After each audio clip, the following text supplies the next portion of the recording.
Paris Saint-Germain, la réponse de Christophe Galtier au problème offensif du Paris Saint-Germain.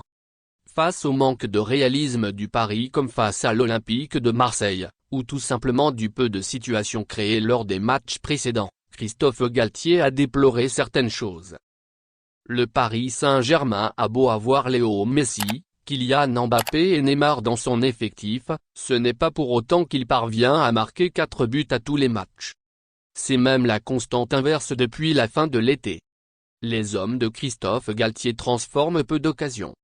Depuis le match face à l'Olympique lyonnais le 18 septembre dernier, le club de la capitale n'a inscrit que 6 buts en autant de sorties toutes compétitions confondues. Un chiffre qui interpelle mais finalement pas si surprenant que cela puisque Paris domine et maîtrise beaucoup moins ses matchs depuis plusieurs semaines. Le retour au parc contre Benfica l'a encore montré. Seul le récent passage à 4-3-1-2 face à l'Olympique de Marseille a fait mentir la tendance actuelle. C'est possible qu'on soit prévisible, admet Galtier en conférence de presse, avant de se rendre à Ajaccio demain pour le compte de la 12e journée de Ligue 1. Je pense qu'on ne l'était pas face à l'Olympique de Marseille. Nous méritions de marquer plus de buts. Il y a eu la malchance sur coup de pied arrêté avec Léo Messi, le gardien adverse. Il est important de se créer des situations. Au match précédent, je vous rejoins. À Lyon aussi, nous avons eu beaucoup de situations malgré le 1-0. Il serait plus confortable d'avoir un plus grand écart pour pouvoir opérer une rotation plus importante.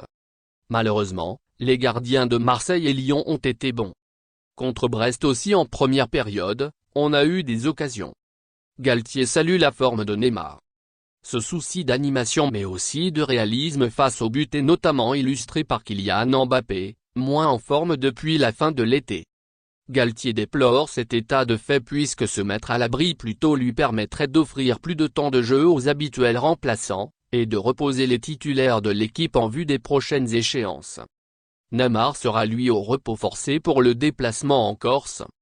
Suspendu pour accumulation de cartons, le buteur face à Marseille manquera au nouveau système de son entraîneur, lequel a assuré qu'il jouerait à nouveau avec une défense à 4.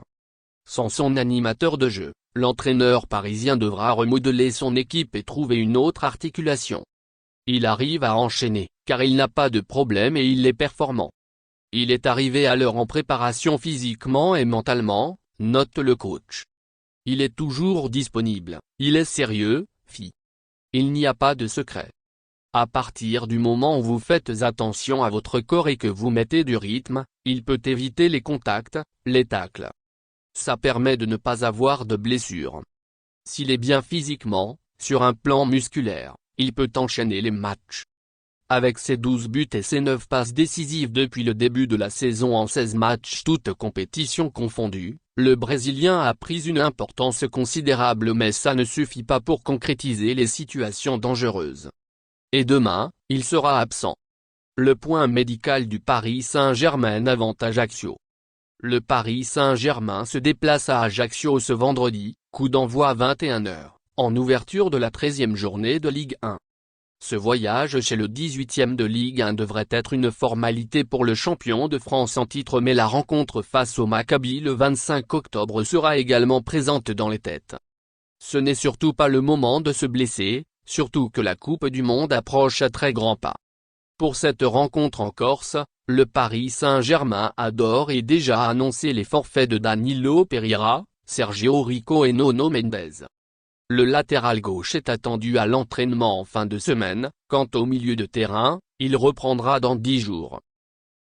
Merci de bien vouloir activer la cloche et de cliquer sur j'aime.